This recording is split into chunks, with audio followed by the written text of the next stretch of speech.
Buongiorno a tutti, vi ringrazio per esservi iscritti a questo secondo appuntamento della nostra serie Una porta per l'Africa. Ringrazio i relatori che sono oggi qua presenti, Davide Bellino del gruppo Diacron, Natalia Sanchez Herrera e Francesco Gastaldon di Kili Partners, e do il benvenuto alla collega Silvia Testoni di Confindustria Sardegna. Mando i saluti del nostro responsabile dell'area internazionalizzazione, Nino Salerno, che purtroppo oggi non è potuto essere presente per gli impegni sopraggiunti e che appunto invia i suoi saluti, e facciamo partire questo bellissimo secondo incontro, tutto dedicato ad un'area dell'Africa particolarmente interessante e secondo noi anche più prossima a quelle che sono le tradizioni e le storie del mondo occidentale, quindi il Sudafrica. Prima di dare la parola ai relatori di Kili Partners che parleranno del paese, vorrei lasciare la parola per un breve saluto a Davide Bellino del gruppo Diacron. E poi riprendo la parola per raccontarvi tecnicamente un po' le cose che stiamo facendo noi anche come Sicindustria, partner di Enterprise Europe Network. Davide, a te la parola. Sì.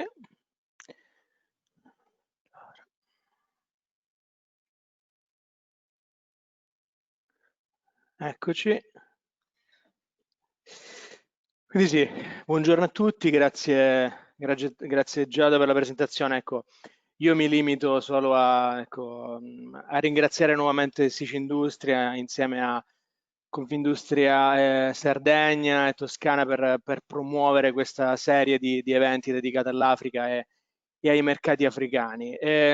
Quindi spendo giusto qualche parola sul gruppo Diacron. Diacron è una società di consulenza internazionale specializzata in servizi di natura fiscale, contabile e societaria. Siamo presenti in 9 paesi, quindi negli Emirati Arabi Uniti. Il nostro ufficio a Dubai è ormai operativo dal 2008, oggi con un team di 25 professionisti. Un ufficio a Mumbai per l'India, di cui mi occupo, oltre a Dubai. Poi siamo presenti anche a Shanghai, Hong Kong per la Cina, Sofia, Plovdiv, Londra, Lugano e New York. A Dubai abbiamo supportato decine di clienti italiani che si insediano sul territorio emiratino per gestire la regione medio orientale e riesportare poi verso i mercati africani dal polo logistico di Dubai o Sharjah. Quindi supportiamo le aziende dalla fase di insediamento, assistenza post incorporazione, quindi servizi contabili e fiscali, ma anche advisory su compliance nelle normative locali e tematiche cross border. Quindi lascio di nuovo la parola a Giada per illustrare il progetto, e poi a Kili per un deep dive nel Sudafrica. Grazie Davide. Voglio soltanto, prima di cominciare, ricordarvi che successivamente a questo webinar ne sono previsti tanti altri. Il 23 settembre il focus sarà sull'Africa orientale, quindi su Kenya ed Etiopia, sempre con i nostri fantastici partner di Diacron Group e Kili Partners. Il 7 ottobre ci spostiamo nell'area occidentale con un focus su Nigeria e Ghana, e il 21 ottobre faremo un focus sull'Africa occidentale e specificatamente sul Marocco. In aggiunta a questo abbiamo un extra, perché il 10 novembre, dopo aver raccontato questi paesi e le opportunità che presentano per i vari settori dell'impresa, avremo il 10 novembre un focus formativo su come ci si approccia per fare business con l'Africa, e questo lo faremo, oltre che con i nostri partner, anche con un esperto di relazioni con l'Africa, che è Umberto Trulli, che è uno dei consulenti che fa parte anche dell'Academy dell'ICE, dell'Istituto per il Commercio Estero.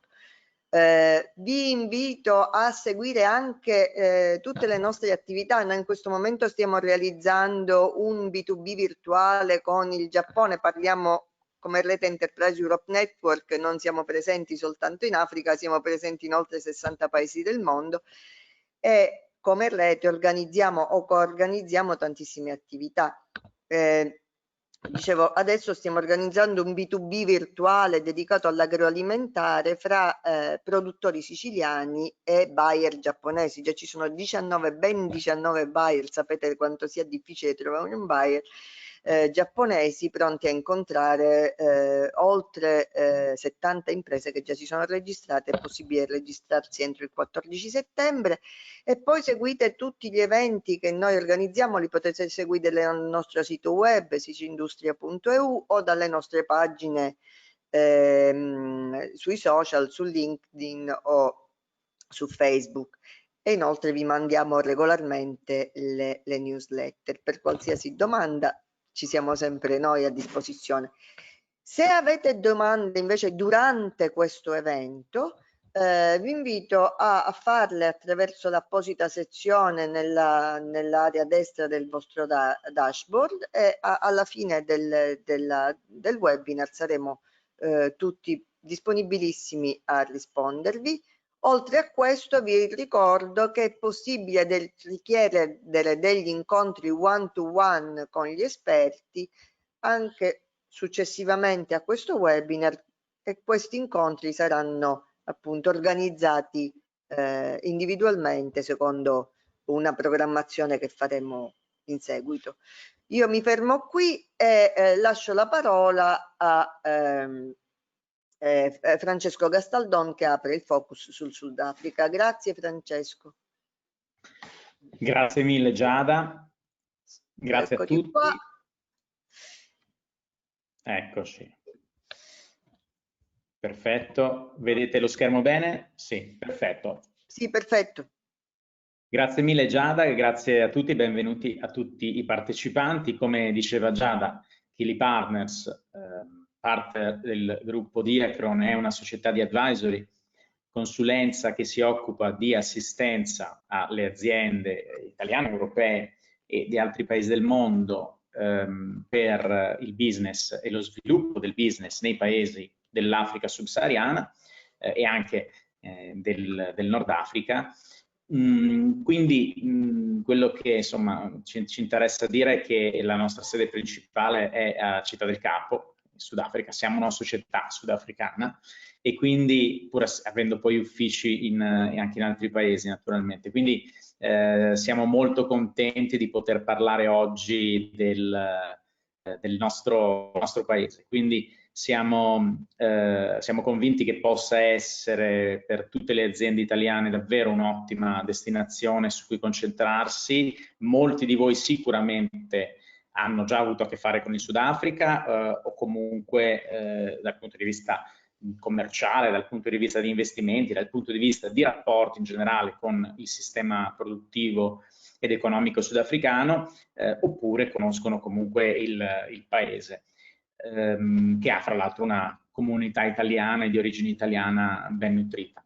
Quindi fate pure tutte le domande che volete, la nostra appunto specialità è supportare le aziende all'ingresso di questi mercati dal punto di vista commerciale e dal punto di vista di investimenti.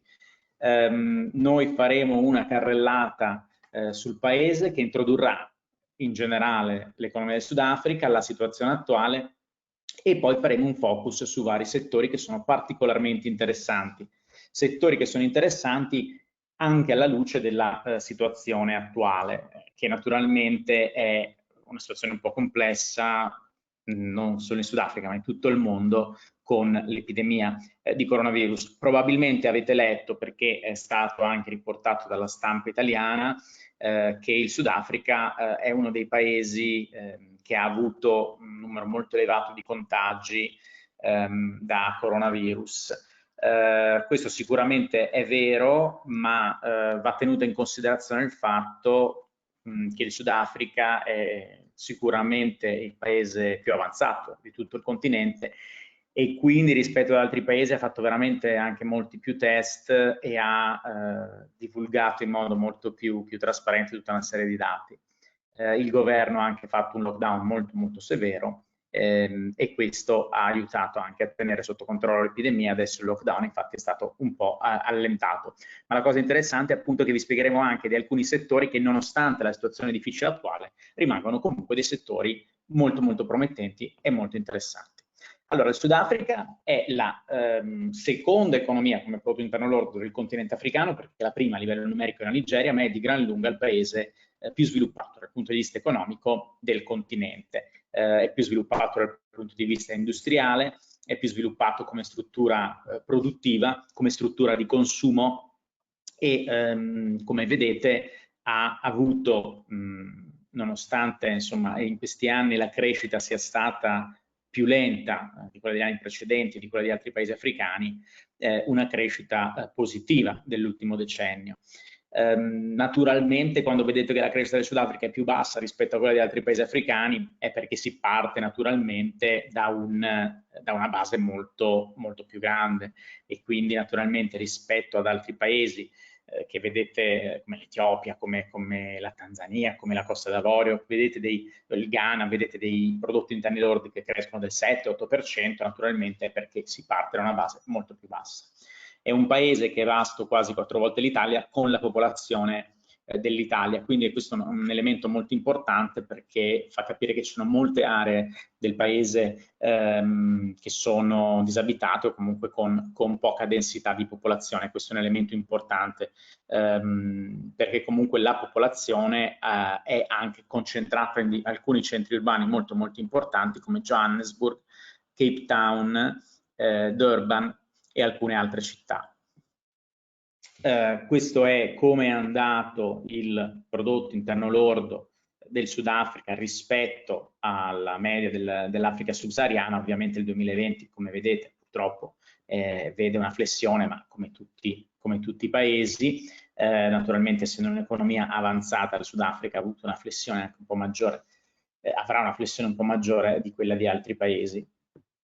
Come vi dicevo, vedete la seconda economia come prodotto interno lordo dopo la Nigeria, con una popolazione che però è un quarto di quella nigeriana, quindi naturalmente questo è molto importante da tenere in considerazione.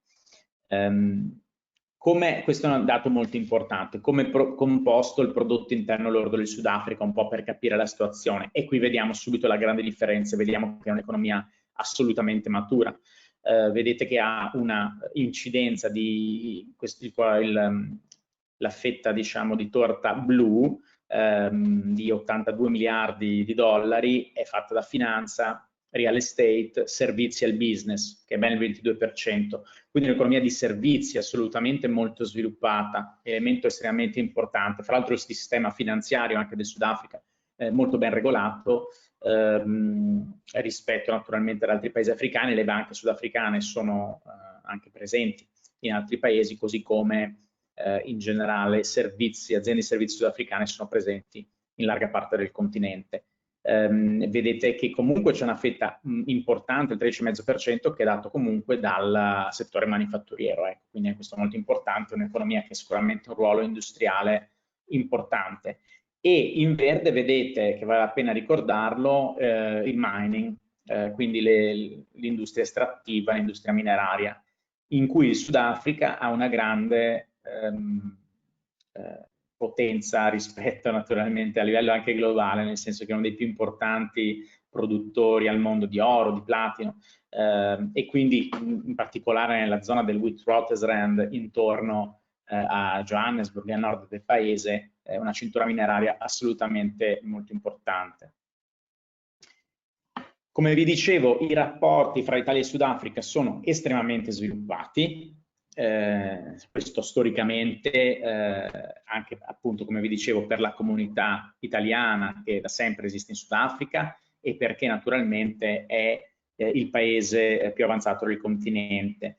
È il primo mercato dell'export italiano nel continente, nonostante sia un mercato molto lontano, nel senso che naturalmente rispetto al Nord Africa è molto più lontano, ma nonostante questo, come vedete, è il primo partner commerciale, quindi un dato molto importante.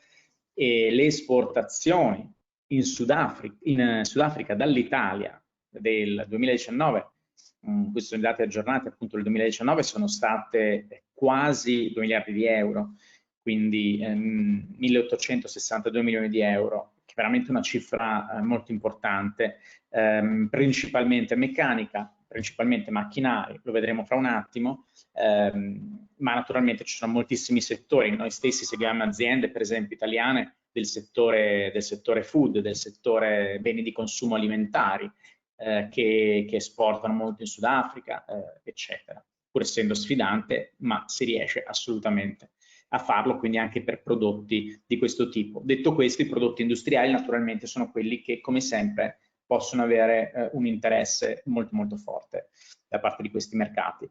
Infatti il 75% dell'export italiano 2019 sono beni intermedi, solamente il 25% sono beni di consumo.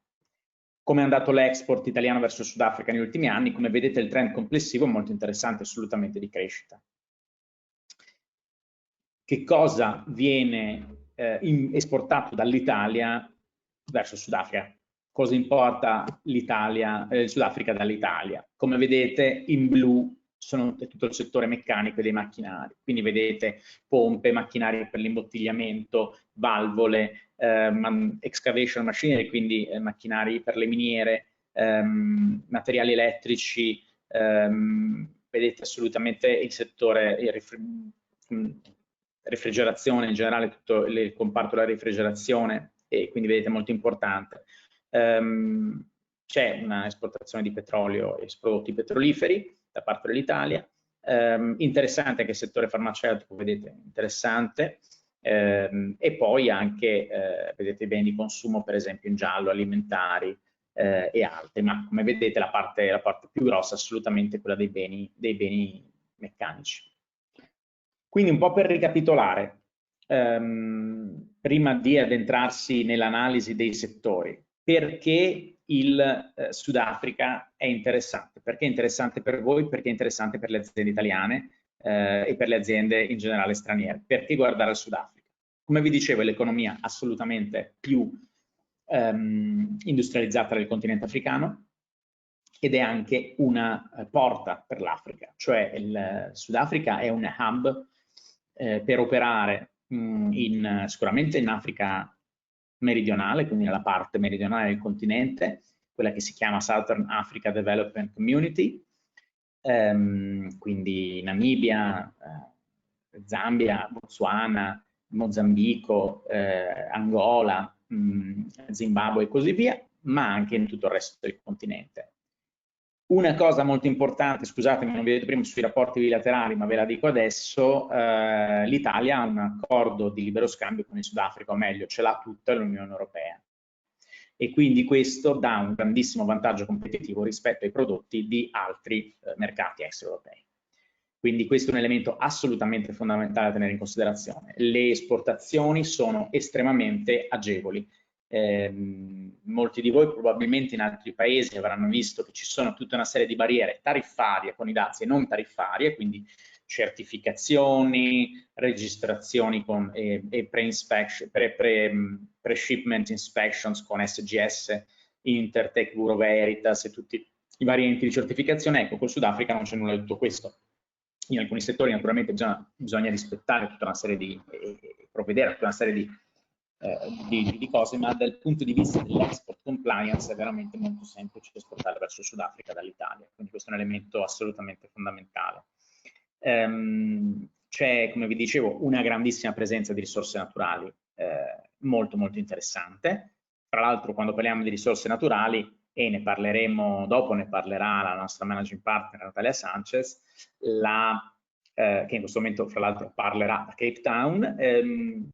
La questione appunto delle risorse naturali include anche tutta l'energia rinnovabile, per esempio. Quindi quando si parla di risorse naturali includiamo non solo l'oro, il platino e così via, ma anche il fatto che il Sudafrica ha una quantità di sole, per esempio, estremamente elevata di irraggiamento, per cui appunto le energie rinnovabili paese punterà moltissimo sulle energie rinnovabili nei prossimi anni. È appunto un punto d'accesso in generale ai mercati africani, ha degli ottimi rapporti commerciali e di apertura dell'economia con i mercati globali, grande presenza di aziende da tutto il mondo presenti nel paese. Rispetto ad altri paesi africani, poi estremamente importante la rule of law e in generale le normative, a partire dalla Costituzione sudafricana, ma tutto il sistema giudiziario, sono molto avanzati, sono molto, tutelano molto naturalmente anche la possibilità di investire. Ci sono poche limitazioni o quasi nessuna, per esempio, per le società possedute da stranieri di diritto estero, quindi questo è molto interessante. Il sistema giudiziario funziona molto meglio che in tanti altri paesi africani ed è assolutamente più rispettoso di tutta una serie di diritti. Dal punto di vista dei servizi finanziari, come vi dicevo, i servizi finanziari sono molto avanzati, molto moderni, devo dire anche di più a volte, no, dell'Italia, nel senso, per esempio, tutto il mondo del mobile money o dell'internet banking è abbastanza sviluppato nel paese ed è un sistema anche ben regolato e quindi con tutta una serie di controlli molto ben strutturati. Naturalmente di gran lunga il paese ha le migliori infrastrutture e la migliore possibilità logistica, strade, porti, autostrade, aeroporti del continente africano, di livelli, le infrastrutture naturalmente in alcune aree non sono pervasive come in Europa, ma dove ci sono assolutamente di livello molto elevato. C'è una forza lavoro molto giovane, mediamente ben istruita, che può assolutamente essere formata anche come forza lavoro per aziende straniere. Naturalmente ci sono una serie di problemi, non è che vogliamo ignorarli. Il Sudafrica ha dei problemi, per esempio sociali, sicuramente ha delle grandi disuguaglianze che derivano anche dalla storia del paese che tutti conoscete, insomma, in parte, quindi quella legata all'apartheid, e quindi questo è una purtroppo legacy che il paese ha e che diciamo i 25 anni di fine del regime dell'apartheid non sono ancora riusciti a sanare in pieno, e questo quindi ha tutta una serie di problemi abitativi, quindi sono una parte di popolazione che vive appunto in situazioni di grave disagio abitativo oppure in generale di un elevato tasso di disoccupazione. Ma detto questo, naturalmente sono dei problemi che rimangono, che il paese sta decisamente affrontando, ma in generale tutti questi elementi sono estremamente interessanti. Ci sono poi delle sfide che vedremo adesso, che sono dei problemi del paese, ma che sono delle ottime in realtà opportunità di business, per esempio il problema energetico che ha il paese, oppure il problema dell'approvvigionamento idrico in alcune aree. Io ora lascio la parola a Natalia Sanchez per la parte successiva. Thank you. Yes, Hello? great. Natalia, I give you the floor. Thank you so much, everyone. Ci rivediamo per le domande alla fine. Grazie, grazie Francesco. Thank you very much, Fran. Are you able to see my slides? No, Okay. Can you open? Okay, There. now we can. Yeah, we see them now. Okay, fantastic. Well, thank you, Fran, for that great introduction. Thank you to Jada, Davide, and all the colleagues that have made possible this webinar. For us, it's a great pleasure to be with you today from South Africa. It's a fantastic country for those of you who have been here. Very beautiful country with a lot of opportunities for Italian companies. So for us, it's it's a very special time that we will be sharing with you this morning. As Francesco pointed out, there's a lot of foreign companies operating here in South Africa, and there are no restrictions in the sense that you can come and operate here. But it is important to remember that South Africa has a policy called broad-based Black economic empowerment.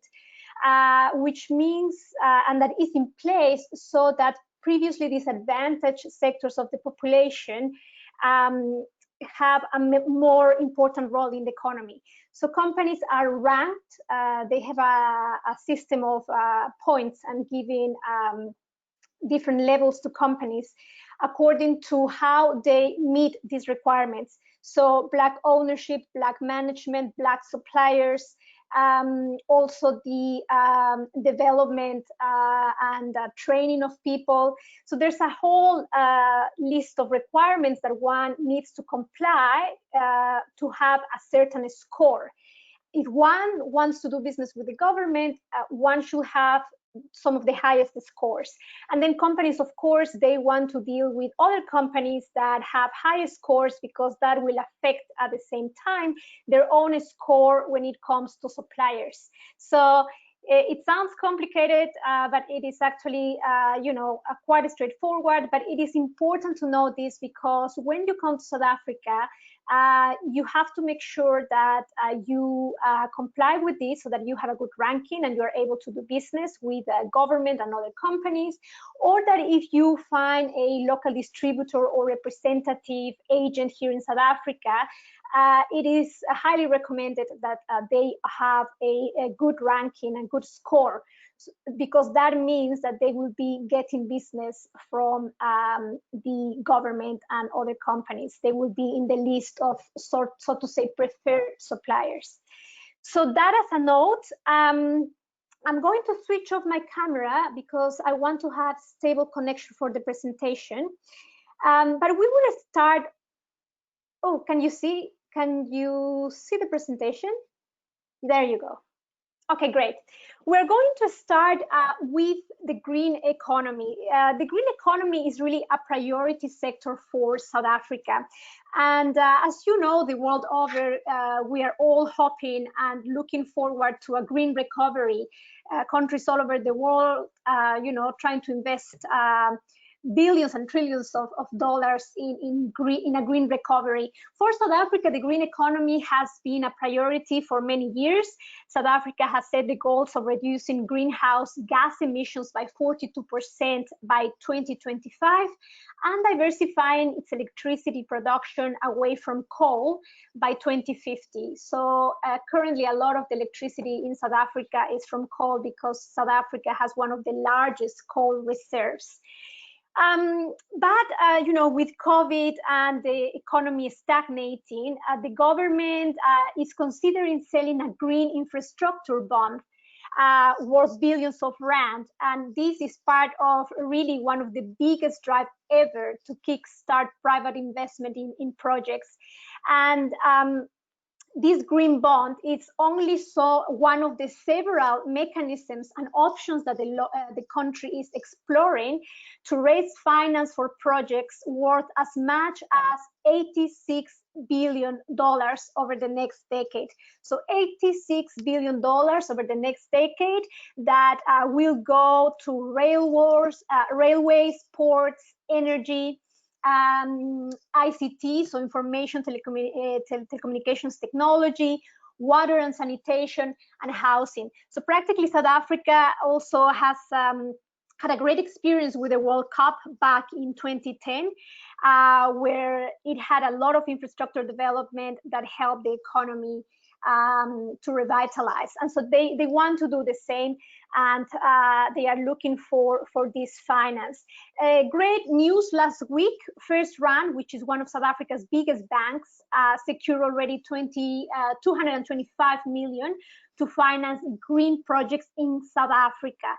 And this is important because commercial banks currently provide 45% of the financing for renewable energy and energy efficient projects.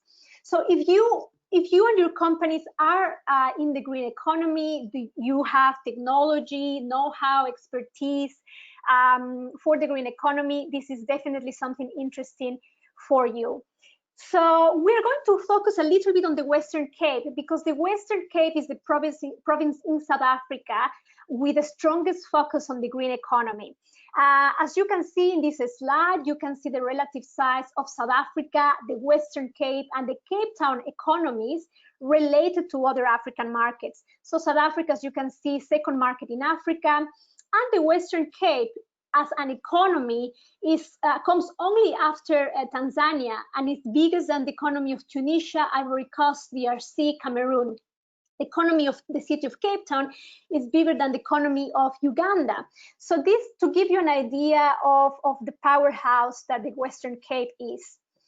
The Western Cape has a strategic position, and a lot of the companies that are based here, they use it as a base to then do business and work in the rest of the continent. For those of you that have been here in the Western Cape, you will know that we have highly sophisticated infrastructure. We have a fantastic airport. We have ports. So in terms of infrastructure, it's very well covered. There is a designated oil and gas industrial development zone. And very importantly, there is a green special economic zone here in the Western Cape, where companies can enjoy a lot of incentives from the government so that they can invest in the green economy. There's availability of a skilled force. Here again, you know, there is still a lot to do. A lot of the major plans that South Africa have. You know, South Africa is a country that is very good at making plans, but it's not as good as implementing, I have to say. So, you know, that you have to take into account that all the major plans that are in place, they quite often, you know, have some hiccups. They don't go as fast as possible. And this is something that we will look now in more detail. And of course, a growing ICT and manufacturing hub. That is quite important in Cape Town. Cape Town itself is known as one of the tech hubs in Africa. A lot of the major companies are here, such as Google, Amazon, and a lot of local South African fintechs and other tech companies that are doing great work for South Africa and for the continent. Going back to the green economy, you will see that Italy plays already a very important role in the green economy and in the Western Cape. If you see the number of projects and the source country, Italy ranks number 6 with 5 projects. Capital investment, you will see that Italy ranks number 3 with a capex, and this is in rand, of 4,381. So sorry, excuse me. There you go.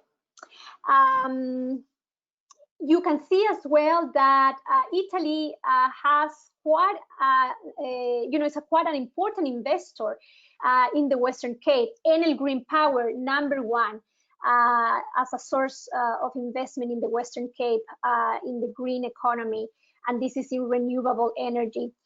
You also have Terni Energia from Italy, and then a variety of other players from Europe, the US, and other African countries. So this, of course, you as Italian companies, that gives you a good base, because Italy has a very good reputation, and you could also work on the back of what other major Italian companies are doing here in South Africa. So the green economy, of course, is you know, it's a big sector, and for South Africa, they have identified 9 key areas. So if you and your company is in one of these areas, there are opportunities. We will not cover all of them today because we don't have the time, but these are the main areas, and we will be very glad to have a chat with you after the conference, the webinar, to look in more detail at what your company is doing. But green buildings and the built environment, so that is an opportunity, and that's a key area. Sustainable transport and infrastructure, clean energy and energy efficiency, resource conservation and management, sustainable waste management practices, agriculture, food production and forestry, water management, sustainable consumption and production, and environmental sustainability. Very important to note is that there is a special economic zone, as mentioned, in Atlantis, that is especially made and with incentives for green technologies. So the government has created a number of special economic zones in the country, and every zone has a priority sector and speciality, and the green economy sits here in the Western Cape. So green tech manufacturing market is worth 1.5 billion, and we have a growing market here in the region. So when you think of South Africa, don't only think of the South African country, but the market that includes the SADC region, that's about 250 million people market, and the upcoming Africa continental free trade area. It's 1 billion people and trillions in combined GDP. So in renewable energy is really one of the major opportunities, and this is an area where we are quite active. We we have weekly calls with developers, with companies involved in the sector, and they all have been telling us that they have never been as busy in the past as in these last months. South Africa, I don't know if you're aware, but we have an energy crisis. The national utility Eskom has a huge debt. Is not working properly. They have not done proper maintenance. We're going through constant periods of load shedding, which is very bad for the economy. So the country has this priority of solving this energy crisis, and renewable energy plays an important role. About 10 years ago, they started this program for the renewable energy independent power producer procurement, which has been very, very successful. It was really known as a blueprint for procurement and was one of the most successful programs in renewable energy in the world. And so major investments have been done here in South Africa in that sense, and now renewable energy is playing an important role in the country. In the last few years, the program had some hiccups because the former administration, the mismanagement of the former administration caused this. But what we're waiting for now is bid window number 5. Because when that happens and when the schedule is up again and there is more clarity again about how the schedule of procurement is going to run, then investors are going to renew that investment. So as mentioned, for the last couple of years, there has been some stagnation in the sector because of the former administration and the way they haven't managed to manage this properly. But we're all waiting for bid window number 5 and all the energy value chain opportunities that this will bring. So the opportunities are obviously at a utility scale of wind and solar, and that's for IPPs and also for original equipment manufacturers, for EPCs, for manufacturers in general. So there are a lot of opportunities for the manufacturing sector in general for components, because the rules of local content requirements, they are increasing with every bid window. When it started with bid window number 1 was at a certain level, but now bid window number 5 and forward, it will only increase the rules for local procurement. So there is a very good opportunity here. But again, this should be taken with a pinch of salt, and we know this very well because we are currently working in some projects precisely in this area. So the investment is needed, the legislation is there, local procurement content, it's a rule, but we are still waiting for clarity on the schedule of this procurement, and until that doesn't happen, obviously investors will not have that certainty and that willingness to invest.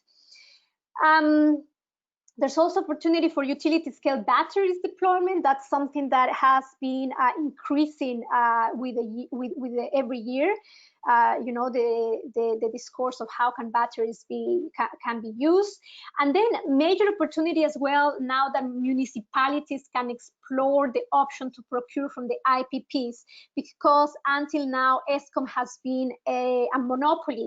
But part of the reform in the energy sector is, you know, a decentralization of the energy sector, and municipalities now will be able to explore these options. And obviously a lot of opportunities in the optimization of the early bid windows, all those plans, and that also includes refinancing. Another major opportunity is in water management, because there is a gap in the supply and demand, particularly in the Western Cape. There are areas where there are severe supply of water. And I don't know if you follow in the news, but a couple of years ago here in Cape Town, we were days short of having zero water. So every person here in Cape Town, we were allowed to use 50 liters of water a day. Every time you flush the toilet, it's 7 liters. So you can imagine how little it is, 50 liters per person. And so it's because the Western Cape, some areas in the Western Cape are extremely dry, and some areas in South Africa are very dry. So it's the 30th driest country in the world. And the gap between supply and demand in the water sector, it's about 17%. So severe shortages like the one we had in 2018. And so there is a major drive from the government and also from the private sector as well, finding solutions for water management. This, of course, also creates opportunities. And many businesses, you know, have come up with solutions and methods, technology, you know, also coming from abroad, suppliers of technology that can help us in this problem. So as mentioned, there have been national and municipal interventions to reduce the water consumption, and that's what we have. And even though now we're not in crisis, still everybody here in the Western Cape saves a lot of water. Businesses, households, we're all trying to help. Now, many businesses, of course, are investing in technologies and in equipment that help them to reduce their water usage. And some of the sectors that are invested and that are investing in this and that really need water saving is the textile industry, hospitality and tourism, retail, food and beverage industry, manufacturing industry, construction industry, offices, and pharmaceutical and health industry. So if you are in any of these areas, this, of course, technology and equipment and expertise that can help with this are very much welcome. Again, it will be good that when looking for a supplier, you look for those with good BE scores, so that then they are able then to supply to a large number of companies and also the government. So the opportunities for water management are in the industrial and commercial sector, residential, new developments, and municipal. We will share the presentation with you so that you can look at more detail all of this. And obviously here as well, the municipalities are looking at PPP models. So working with the private sector to attract investment as well, because obviously this costs money.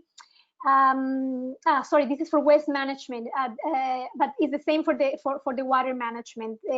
All of these, for all of the green economy, the government is looking at also PPP models. And this is not only in the Western Cape or South Africa, this is something that is happening across the continent. Governments are operating more on PPP models to solve all the challenges that they have, including infrastructure.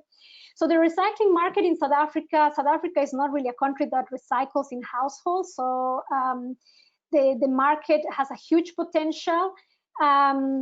It is thought that it's worth about 1.7 billion. And you know, the challenges are only increasing, and Cape Town has a very high landfill costs, and has a very good business case to find alternative waste treatments. So investment is happening in this area, and also if your company is operating in this area, it is very much welcome. There is still a lot to do here in South Africa when it comes to waste management. Other opportunities that could be interesting for the companies in your area are around the mechanical industry and those related with and used in manufacturing. And this should be read in two ways. So South Africa is a very industrialized country, so it has a very good manufacturing base, and it has a drive to expand this manufacturing base. So opportunities are for companies that can supply machinery and equipment and know-how and investment to expand this manufacturing base, to modernize this manufacturing base. But opportunities as well, you know, this is not something that happens from one day to the other. So you cannot substitute imports from one day to the other. So opportunities is still to export some of these goods and services that South Africa aims to provide locally. And this, we have a lot of experience with this type of goods and services. Even though sometimes when goods and services are manufactured here in South Africa, there is always need sometimes for a higher quality or other specifications, or the country doesn't meet the quantities required. So there's still a space here. So one of the major industries in South Africa for manufacturing is the automotive. A lot of countries in Africa are trying to grow their automotive industry, but South Africa has by far the largest automotive industry in Africa. They produce more than 500,000 vehicles a year, and they have attracted high levels of investment from leading car and truck manufacturers and component manufacturers as well. The automotive sector is also the largest manufacturing sector in South Africa, so you can imagine it is a priority sector and it's a very important sector for the country. South Africa manufactures here BMW, Ford, Volkswagen, Nissan, Daimler Chrysler, Toyota, FAW. They all have power plants here. As you know, a lot of the procurement is centralized. But a lot of the procurement also happens here with OEMs. So the opportunities in this area that South Africa wants to expand, and here again, if your company can help with equipment, expertise, or machinery to expand this capacity, then this is needed in the components industry. And also in the integration into the global supply chains of the multinational OEMs. Then, you know, operating here in South Africa can unlock a lot of growth opportunities. And here again, not only growth opportunities within the South African market, but within the SADC region and forward within the whole continent as we look at the upcoming Africa Continental Free Trade Area. Then here, as you can see, South Africa is trying to replace some of the imports. So they want to manufacture more locally. And if you have the goods and services to do that, it's a definite key industry. It has a lot of support from the government. Another interesting and I will say a strategic area for manufacturing is rail. So South Africa has two major rail companies. They are both state-owned companies. Transnet takes care of the freight, and then Prasa is for passengers. And they are both looking at major investments. Transnet, for instance, is doing big investments in the acquisition of more locomotives to modernize the fleet. These fleets are quite old, so they need to modernize, because the plan and the strategy for the future is to increase the general freight volumes and also to move from more freight from road to rail, because all this freight that is happening in the roads, it's really ruining the roads, and it's not that effective. So the strategy is to move a lot of that to rail. And they plan to invest billions of dollars, euros, and by 2008, the investment only amounted to just over 1.5 billion. So there's still a long space for procurement and for investment. When it comes to PRASA and the passengers, they also have a modernization program that is for the fleet renewal, also for national signaling upgrade, and for strategic infrastructure investment. And in particular, the fleet renewal program wants to revitalize South Africa's rail engineering industry and push more local manufacturing in this area to ensure local content. So remember that all of these projects have a component of local content, and this is why local manufacturing is important. So you can support those companies that are manufacturing or want to manufacturing locally, or at the same time, you know, there is still a lot of space for goods that need to be imported. South Africa doesn't produce everything that is needed for this type of projects. The opportunities for investment is in machinery, equipment, and expertise, of course, to manufacture passenger and special purpose coaches, locomotives, and other infrastructure. Metal fabrication opportunities for rail tracks and slipways.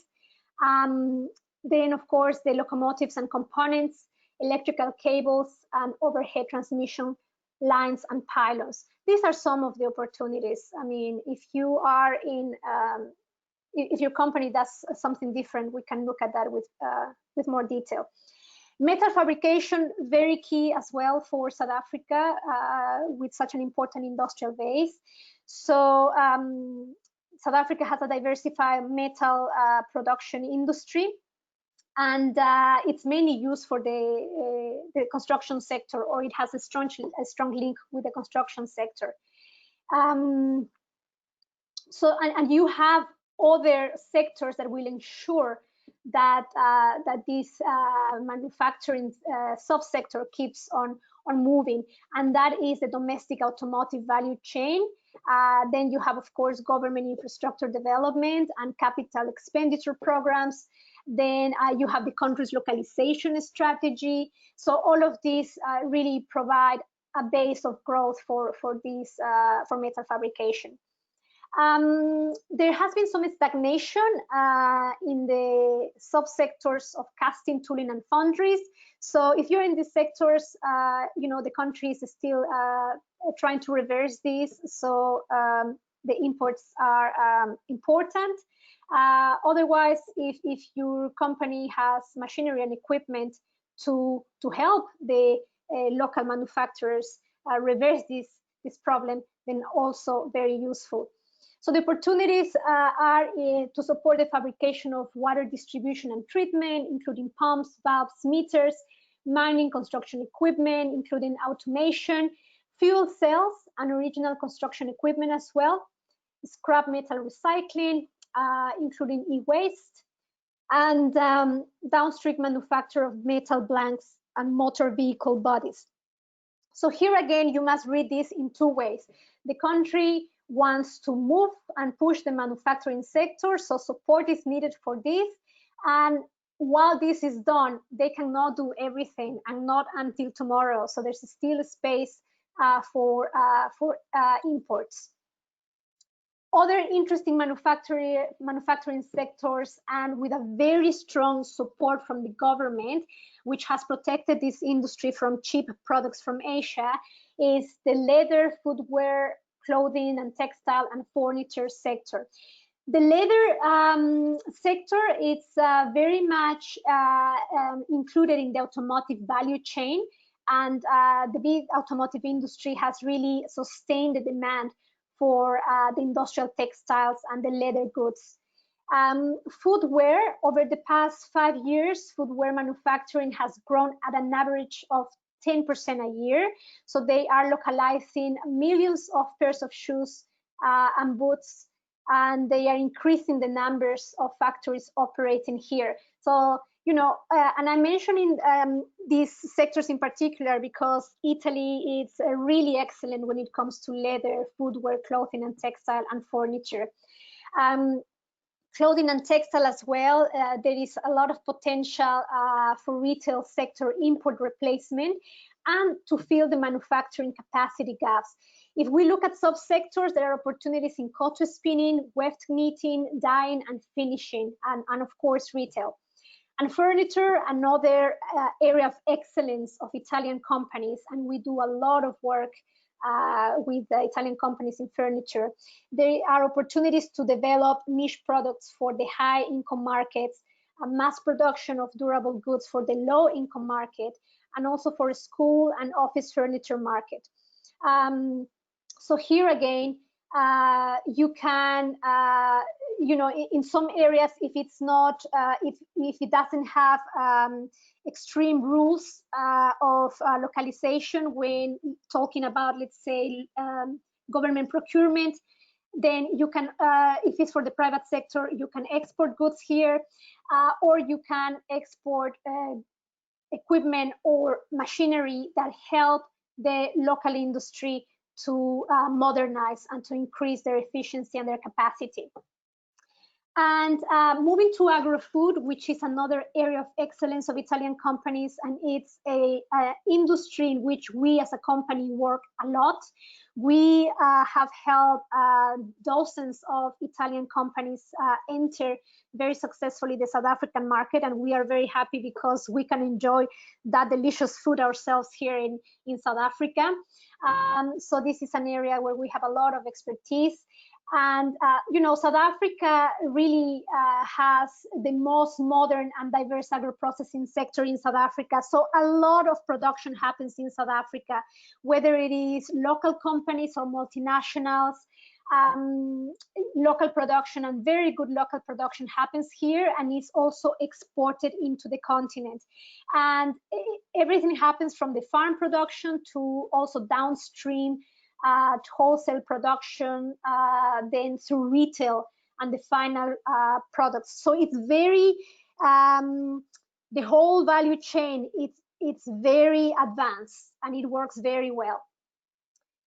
And that's why as well the multinationals had invested millions, billions of dollars here in South Africa. You find some of the major food producers in the world, they are based here. So South Africa is a net exporter of agro-processed products, but at the same time, you know, population is increasing, domestic food demand is only rising, and of course, living standards are also increasing, the middle class is also increasing, and their goods, their tastes, their expectations, people travel, people want to have also products from abroad. And so there is an important, very important import of food in South Africa.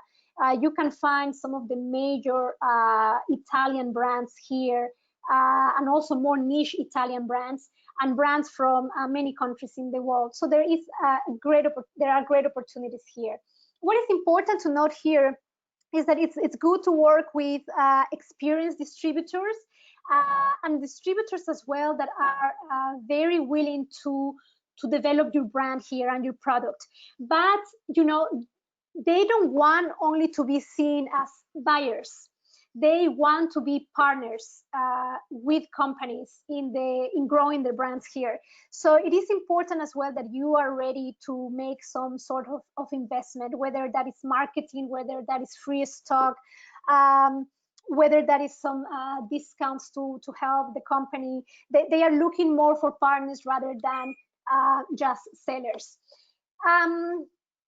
But if you have equipment and machinery that can help the country expand their capacity, so there are opportunities, you know, that range from high quality commodity types to also niche market specific products.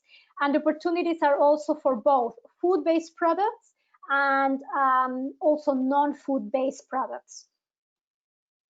And the last one that we would like to talk about today is the maritime industries, because Sicily is a fantastic region of Italy for this, very, very skilled at this, with all the beautiful sea that you have all around you. You might, I don't know if you knew in the past, but South African companies actually, they are very good in this industry. They actually build state-of-the-art boats and ships that are up to 150 meters, and they are used for commercial purposes, for military purposes, but also, you know, they also manufacture very, very beautiful yachts and very luxurious yachts. So the production that happens here in South Africa is really at a very, very high standard, and it is more competitive than other parts of the world, mainly because of the lower labor costs if you compare to America, Australia, or Europe. But you know, within these vessels, also a lot of high-tech applications and a lot of components go in. So South Africa is really working with you know, specialists and with suppliers from all over the world to integrate all of that in what they are producing here. Because as well, 90% of this product is exported. So it's really an export quality product.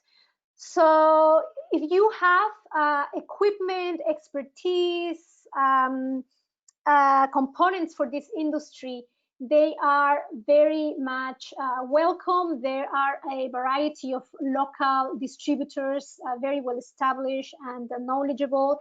There are engineers here as well, system integrators that understand this sector and that have the expertise, that can do the fittings, and they do source globally. Finally, I wanted to leave you with a beautiful picture of a made in South Africa yacht, and in the background we have Cape Town. So we hope that you come and visit us soon. We are open for any questions. Thank you for this very, very interesting and wide presentation. I would like to see whether there are questions, but if not, I have a few questions. The participants today have come from very different sectors. You mentioned one about clothing, textile, and fashion. So I will just stress for the participants who are from that sector that there are many opportunities for this kind of area. But I've had some companies that are from the marble production. You know, Sicily is one of the main marble clusters in Italy. So I want to see whether in the building sector and in particular the marble sector there are some opportunities. Another company is from the fertilizers area. It's a very good company. So maybe you can give us some hints about the fertilizing industry. Some companies are from the wine sector. So are there any specific details to be mentioned on of course they can deepen the information in one-to-one meetings later on, but just to give some hints now. Pasta producers, and another sector I would like to mention is tourism. is there an interest for outbound tourism from South Africa to Italy, and more specifically, are there any opportunities for Sicily? We know that South Africa has more or less the same kind of population as Italy, so we're about 50-60 million people in Italy and South Africa. So amongst these population, are there any people interested in visiting this kind of destinations like Sicily, which is quite a distinctive one?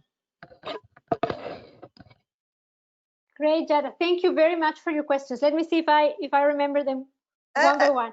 And last one, just last one. One of our companies is in the e-bikes, sector. So you've been mentioning green economy, but also green mobility. Are there any activities on this side? Great, thank you, Jada. Let me start with the e-bikes. So the e-bikes sounds like a fantastic product, and like South African is known. South Africa, it's a country of contrasts. On one hand, you have high levels of obesity, and on the other hand, you have also the population that is extremely sporty. Nowhere in the world I have seen such a sporty population. People are always doing sports, particularly in the Western Cape, where there is a lot of nature around. They are definitely a nation of cyclers. Cycling is very important in South Africa. It's more recreational as opposed as a means of transport like in Europe. But people do spend a lot of money in bikes here in South Africa for people that like and understand bikes, and they import a lot of beautiful bikes, even from Italy. I understand you have very good bikes as well, and so there is definitely opportunities for bikes. One thing that is important to remember for South Africa and for all other African markets, so it is a price-sensitive market. So you have a niche of the population that will spend a lot of money in luxury and expensive and high-end products, but in general, like the middle class. And the lower class as well, very, very price sensitive. So any product that you are considering to bring to South Africa, you have to be competitive, good quality and price competitive. Unless you are in the mega luxury, there is a small niche for that as well. So we're very glad to look at the e-bikes. There's a lot of those imports that happen here, particularly in the Western Cape. For marble, absolutely. South Africa, as many countries in Africa, they import a lot of their construction materials, and that, of course, includes marble. So there are big marble imports in South Africa, and there are very big importers and distributors. They are medium-sized importers and distributors as well, and even and the retail sector as well for marble and tiles. It's quite developed, and we have done quite a lot of work in that area. So definitely, actually, we have taken a group of South African leading architects in the past and interior designers as well to SERIE. The first SERIE, Fran, if you help me, it's in Italy. In Bologna, yeah. And they were absolutely fascinated. Yeah. Yeah, it's all about tiles and marble, and they absolutely loved everything that they saw. And as far as I know, many of them did business with the suppliers. You were asking. There are numerous South African buyers that attend also the Marmomac fair in Verona, and of course, I mean, many that goes to Salone del Mobile. But so there is a lot of interest, and we definitely saw that, and we see that in several instances. So definitely. Yeah. In fact, actually, there's an Italian gentleman that started a company here years ago, and bringing tiles and marble, and now it's a listed company in the Johannesburg Stock Exchange. It has grown so much, but the whole industry is quite diversified, and you have, you know, like very high-end products, and you also have, you know, like cheaper products. But Italian marble, absolutely. You were asking about pasta. Yes, pasta. That is funny because we have done successfully pasta projects. It really all depends where the company can position itself, because you have local production that it's you know, a certain quality, and then you have already a number of imports from Italy. So it will be really about how to position the company, and you know, I don't think that there will be in the medium term much more opportunity, because also the market has a size. So we can look at that, but let's not wait too long, because the market is not enormous for this kind of imports. And once the, you know, there's not enough, and we have recently introduced a pasta brand here, so we know the market quite well. But yes, depends how we can position the company. Remind me, what was your other question? About wine, fertilizers, and then I have also another question coming from one of the participants, whether there are opportunities in the organic food area, especially fresh organic food. Yes, okay. For wine, you know, South Africa, it's a big wine producer. So the local consumption is really mainly South African wine, and not all South Africans drink wine, by the way. So it's just a small percentage of the population that drinks wine. The local industry has also been doing work to kind of increase the local market and getting everyone to understand and love wine, but it still is a segment of the population. People here drink South African wine because it's very good quality, it's very well priced. Now there is a very niche market and there's quite a few excellent importers of international wine that you know, they will serve to like really connoisseurs that they want to have wine from everywhere, and also to the HoReCa sector. You know, like it's a major tourist destination, South Africa. So we have when not in COVID times, we have tourists coming from all over the world that are always asking for international wines.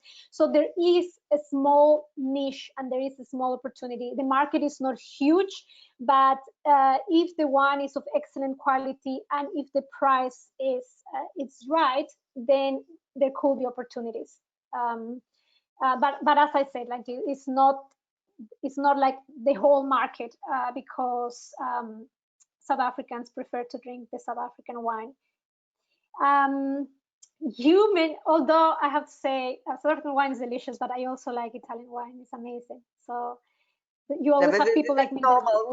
I mean, it's the same in Italy. We prefer to drink not just Italian wines, but even Sicilian wines. Then we know that we have also a wide choice of other international wines, like French wines or other. I must say South African wines are not very popular in Sicily, but there is still a niche in some wine shops or restaurants. So as you said, maybe our Sicilian wines might have a possibility in the hotel, restaurant and catering HoReCa chain.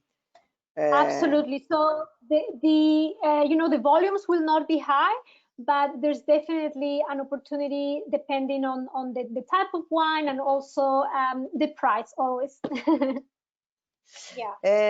So we were I was talking about fertilizers and the agricultural part, because we have a very good company from fertilizing.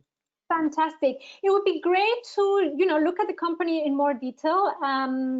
But in general, I have to say, because South Africa is a very strong country when it comes to agriculture, so there is local production. So fertilizing is not really one of the major problems, lack of fertilizer, major problems that South Africa has. But let's look at the company. Let's see what's the competitive advantage. And we can analyze more closely. I remember you asked about tourism. Yes. Tourism.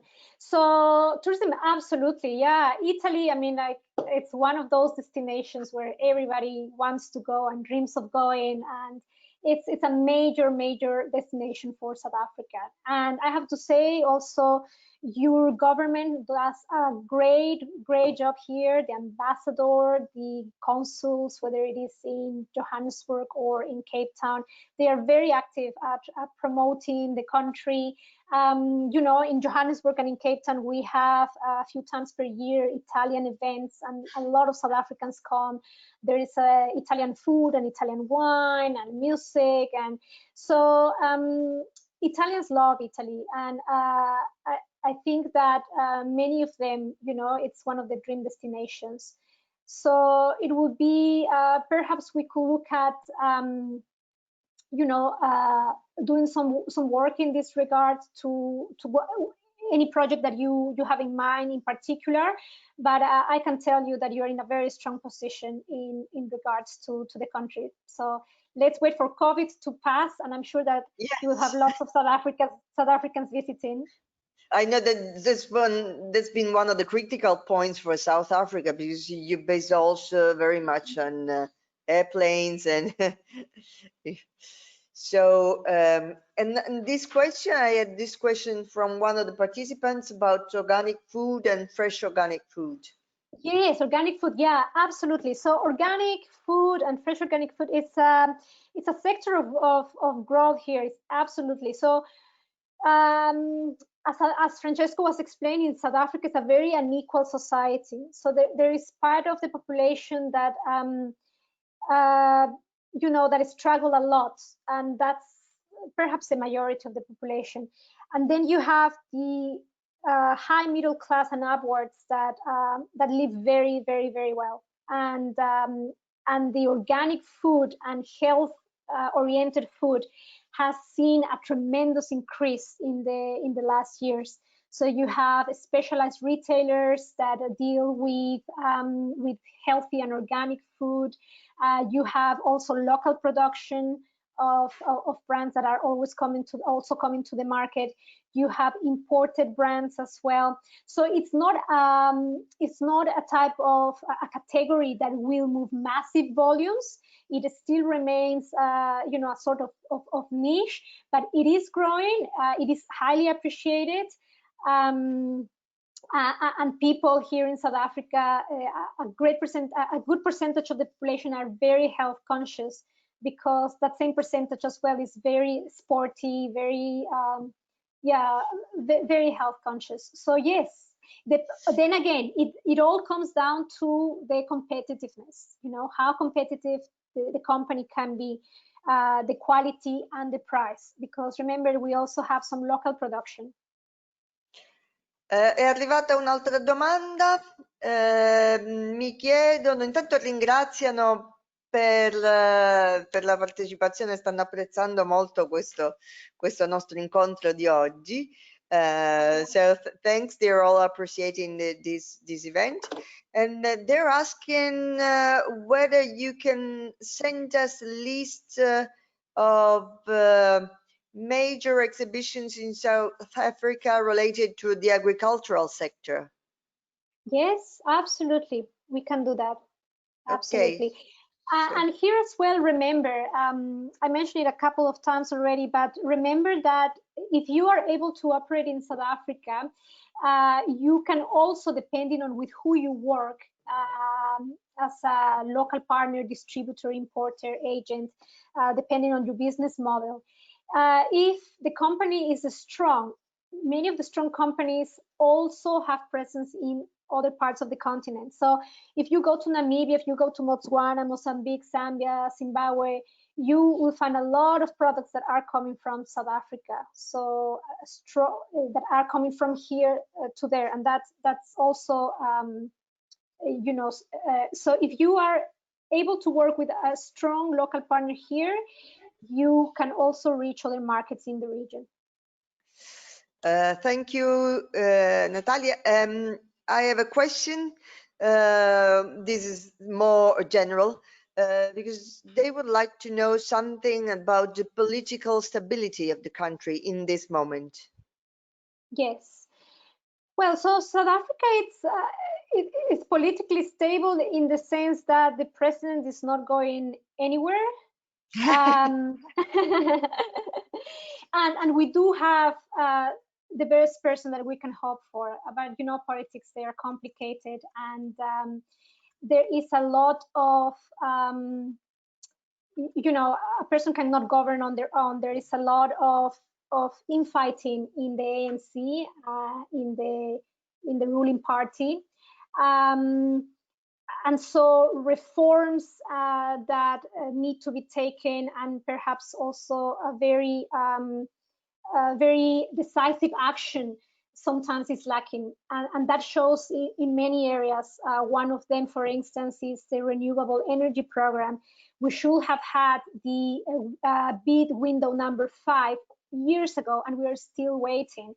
And this is, you know, this is the inaction and the infighting, and some parts also are not. Some parts of the government as well are not very knowledgeable in their own portfolios.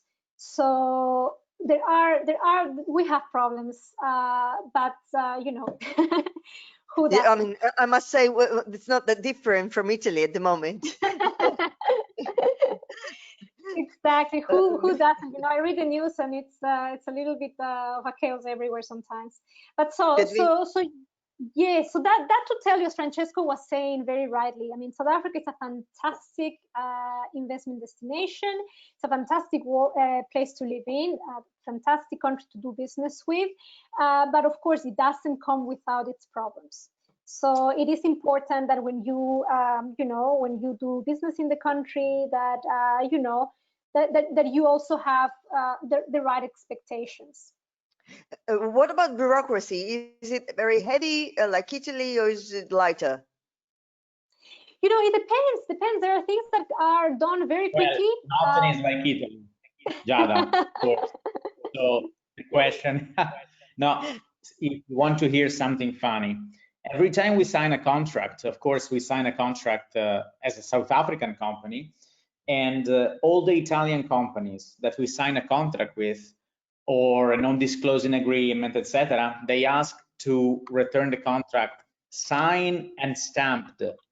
And in South Africa, stamps like timbri, they are not used, you know, like for companies as they are in Italy. Like in Italy, firma, stampa, documenti, cose, marche da bollo, ecco. All these kind of things, they are a little bit easier. But as Natalia was, I guess, saying, and I'll just let her say that, but there can be some kind of course, bureaucratic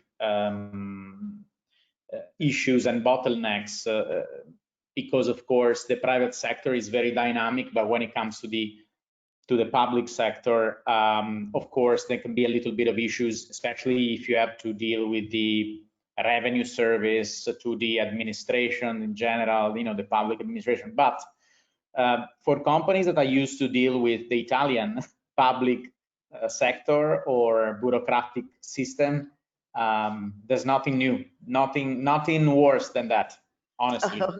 Okay, grazie. Grazie. I also have to say that this is why as well it's quite important, if possible, that you have local support, because that can make a huge difference. At the moment, for instance, we're following up the export of some agricultural products, and the person abroad was really, really scared that the permits were not going to come because in the past they never managed to speak with anyone, or people wouldn't pick up the phone. And I have to say that in our experience, we found the person responsible. We have been communicating with this person responsible without any problem at all, and things are running really, really smoothly. So it does help sometimes to have some sort of local support that understands the environment, that can identify, you know, like how things work here, and that can do that work. A lot of the problems that foreign companies experience in Africa, it's what we like to call it the leg work. So it's not about just having a contact and then you know, business will happen. There's a lot of work that needs to be done with you know, with a potential partner, with permits, and with all of that. It's a lot of work that if you can, to get a local. I mean, we're used to Sicily, so, or even Sardinia or Tuscany. So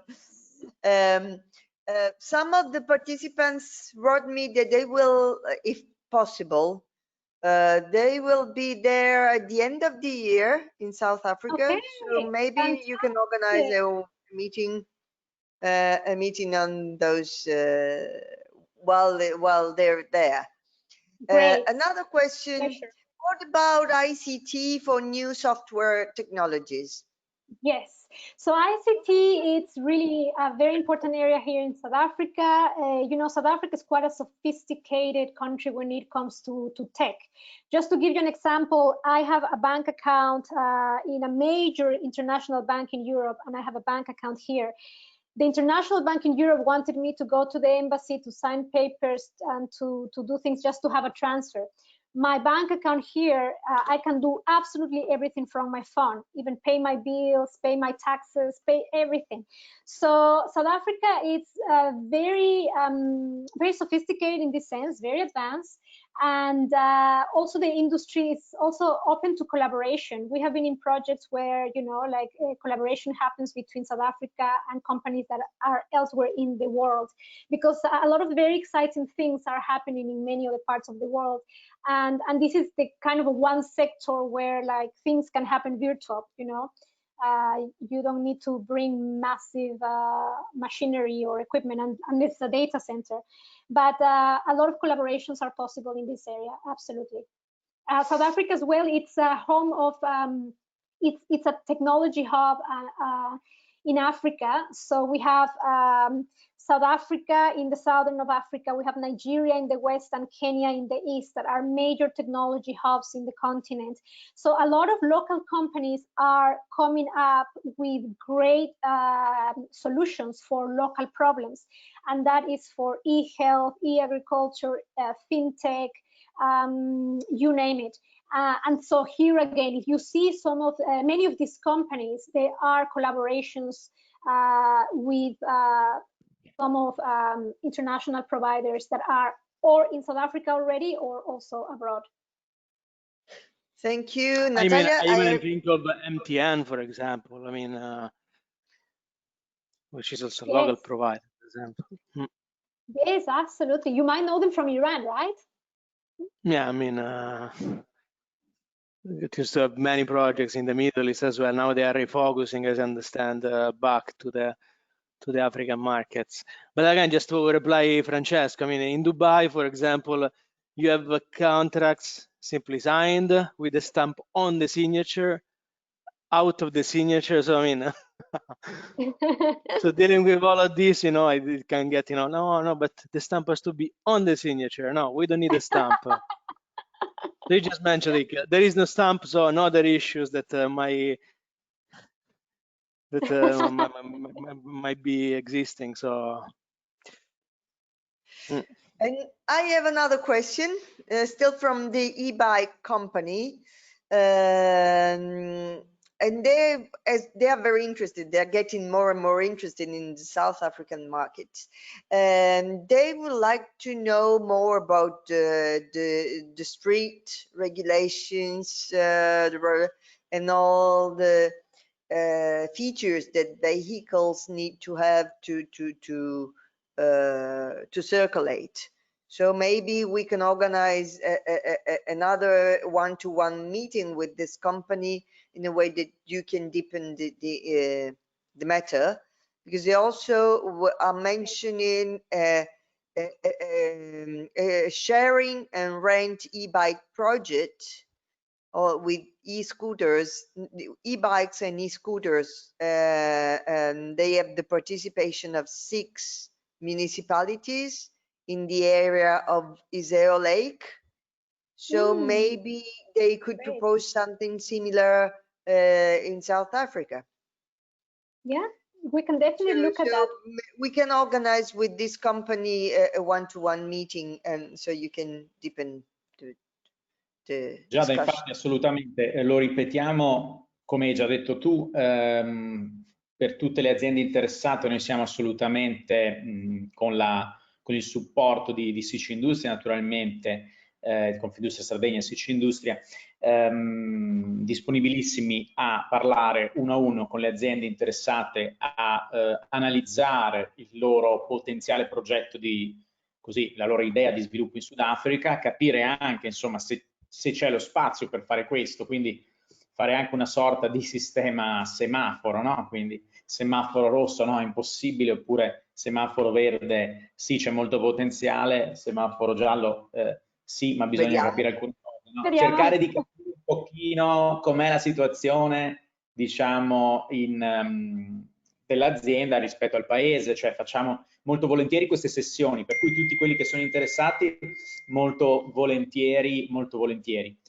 Quindi da questo punto di vista massima disponibilità. Le aziende tue sanno benissimo, fra l'altro, Giada, che ci sono in ballo anche per le aziende italiane contributi molto interessanti del governo messi a disposizione tramite SACE e Simest. Sicuramente avete organizzato, mi ricordo, degli eventi anche per presentare tutto questo, e naturalmente il Sudafrica ovviamente, insomma, è una destinazione possibile molto interessante, per cui, e fra l'altro visto che i fondi Simest coprono anche oltre l'aspetto consulenziale ma anche tutti i costi vivi che sono legati possibilmente al progetto, per esempio in un progetto TEM di sviluppo con mercato con una consulenza di temporary export management, la cosa interessante è anche quella, perché il Sudafrica è un paese che comunque è fisicamente un po' distante, quindi anche semplicemente recarsi in Sudafrica per un'azienda significa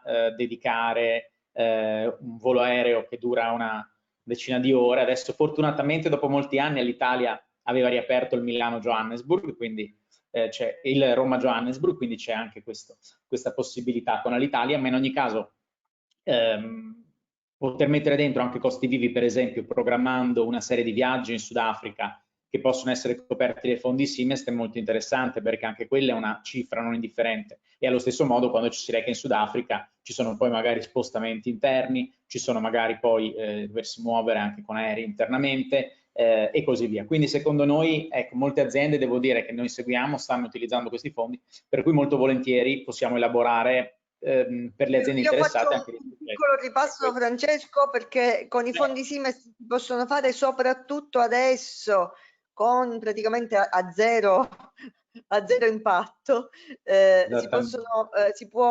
possono avere finanziamenti per l'inserimento nei mercati esteri, per gli studi di fattibilità, per la patrimonializzazione, per la partecipazione a fiere, per l'e-commerce, per avere un temporary export manager, ma in particolare proprio quindi un supporto, tramite il supporto di stakeholder come Kili Partners, come Diacron, si può ottimizzare l'utilizzo di questi fondi per fare qualche cosa di veramente importante. Se ci sono altre domande, non mi sembra che ci siano altre domande. Io a questo punto è stata una bella intensa sessione. Vi ringrazio per la partecipazione, vi ricordo che questo webinar è registrato e verrà poi reso disponibile nel canale di Sicindustria Enterprise Europe Network di YouTube.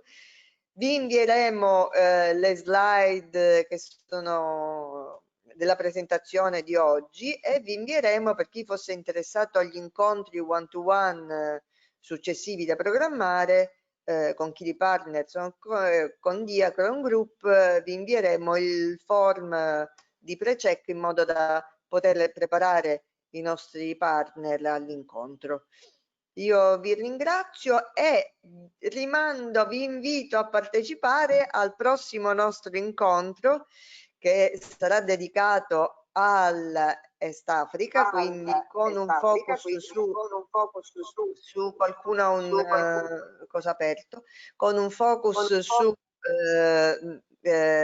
Etiopia e Kenya, il 23 settembre. Quindi ci rivediamo tutti il 23 settembre per il prossimo webinar. Grazie a tutti e buona giornata. Grazie a tutti. Grazie Giada, grazie a tutti. Grazie Silvia, grazie a tutti i partecipanti. Ciao Davide, ciao Natalia, grazie mille. Ciao, Ciao Davide. Ciao, ciao Silvia. Ciao, grazie mille. Francesco.